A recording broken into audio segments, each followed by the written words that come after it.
सत्संग से सोधी आवे, नहीं जीव 84 में जावे। सत्संग से सोधी आवे, नहीं जीव 84 में जावे। अब मेटो द्वेष और राग, हो राग या उम्र बतेरी जाली। अब मेटो द्वेष और राग, हो राग या उम्र बतेरी जाली। अब जैसे वो वेद ज्ञान कैसे है और ये वेद ज्ञान क्यों नहीं है, ये भी जानना अनिवार्य है। यजुर्वेद अध्याय नंबर 40 के श्लोक मंत्र नंबर 15 में स्पष्ट किया है कि वायु अनिलम अमृतम अथिदम भस्मांतम शरीरम, ओम कर्तु समर किलबे समर और कर्तुम समर। ओम नाम का सिमरण काम करते करते कर, विशेष कसक के साथ कर और मनुष्य जीवन का परम कर्तव्य जानकर ओम का सिमरण कर। ऐसे ही सूक्ष्म वेद में कहा है परमेश्वर ने, नाम उठत नाम बैठत नाम सोवत जागवे, नाम खाते नाम पीते नाम सेती लागवे। नाम उठत नाम बैठत नाम सोवत जागवे, नाम खाते नाम पीते नाम सेती लागवे। काम करते करते चलते फिरते उठ के बैठ के जब भी जैसे भी सुविधा हो उठते चलते नाम का सेवन कर और नाम से मोक्ष होगा। केवल नाम ही है मोक्ष का। बाकी जो अन्य साधनाएं हैं, जो हठ योग आदि हैं, वो मोक्ष मार्ग नहीं है। उससे अन्य उपलब्धियां होती हैं जो मोक्ष मार्ग में सहयोगी नहीं, बाधक होती है। उसे सिद्धियां आ जाती हैं, प्रभुता बन जाती है, फिर वो भगवान स्वयं प्रभु बन जाता है, प्रभु को भूल जाता है, उसका दुर्भाग्य होता है। तो इसलिए हमने वही क्रियाएं करनी चाहिए जिससे हमारा मोक्ष हो, हमें मोक्ष प्राप्ति हो।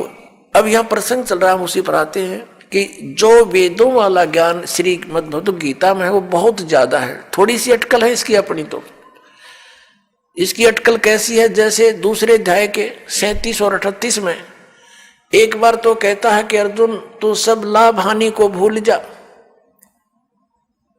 और युद्ध कर ले, और फिर तुरंत लाभ और हानि याद दिला रहा है कि यदि तू युद्ध में मारा गया तो स्वर्ग की प्राप्ति होगी, और यदि युद्ध में जीत गया तो तू पृथ्वी का राज भोगेगा, तेरे दोनों हाथों में लड्डू। तो ये इसकी अपनी बकवाद थी, जो उसको केवल युद्ध कराना ही उद्देश्य रखा हुआ था।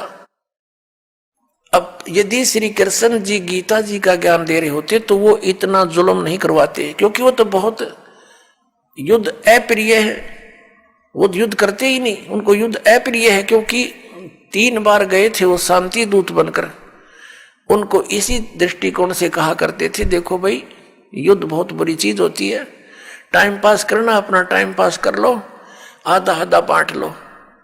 नहीं माने, फिर आखिर में क्या हुआ कि भगवान ने ये कह दिया भी ठीक है तुम नहीं मान रहे हो। श्री कृष्ण जी ने कहा कि एक तरफ मेरी सेना होगी, एक तरफ मैं होऊंगा, और मैं हथियार भी नहीं उठाऊंगा।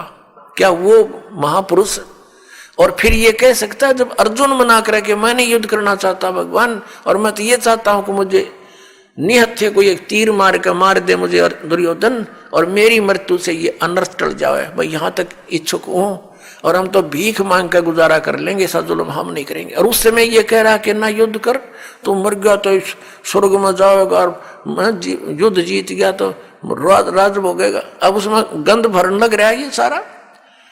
जब ये नहीं माना तो उसको ज्ञान देने लगा, ज्ञान के भी प्रश्न उत्तर करता रहा। अर्जुन सोचा था इससे पीछा छूटा, किसी तरह ये मन बख्श दे।